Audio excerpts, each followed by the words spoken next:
Good morning. So this is a video for new fighters that have shown a lot of interest that want to come into the sport.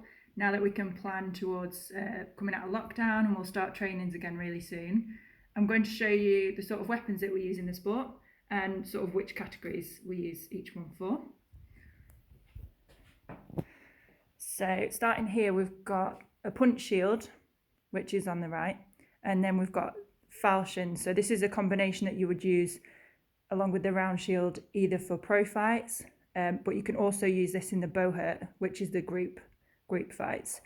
So you can't tell, but from the right, that's a heavier falchion, right down to sort of the lightest weight, and you can see the slightly different pommels, slightly different tips at the end. The middle one has like a beak, which is what I use for pro fighting, and the last two are a little bit longer in length, again used for pro fighting, which is a 1 versus 1 dueling category.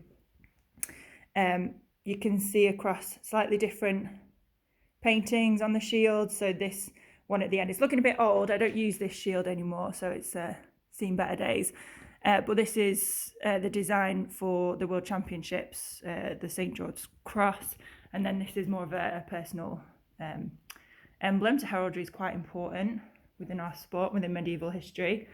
And then moving on here, we've got a sword.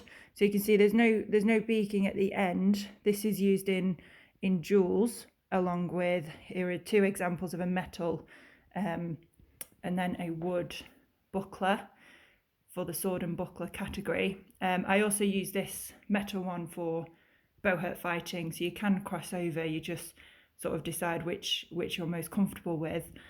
And then up above, you would use the sword in combination with the shield in a sword and shield category. That's quite a small shield.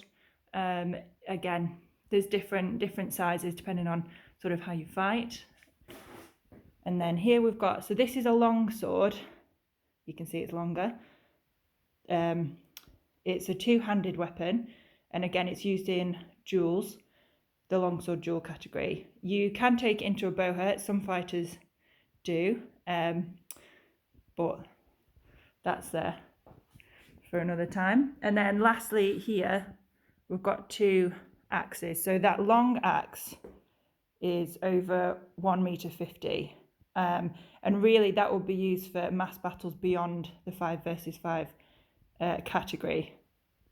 And then the smaller axe, which is the weapon I now use in bowhurt, along with the buckler. So that's one-handed weapon. And then lastly, I'll show you, these are our training. This is a training equipment that you're going to see on your first couple of sessions mostly. So that's just foam. So that's a soft sword and a soft shield. And we do a lot of our training, particularly at the beginning with these weapons. So hope you enjoyed that, and me washing, drying on the radiator, and hopefully I'll see you really soon.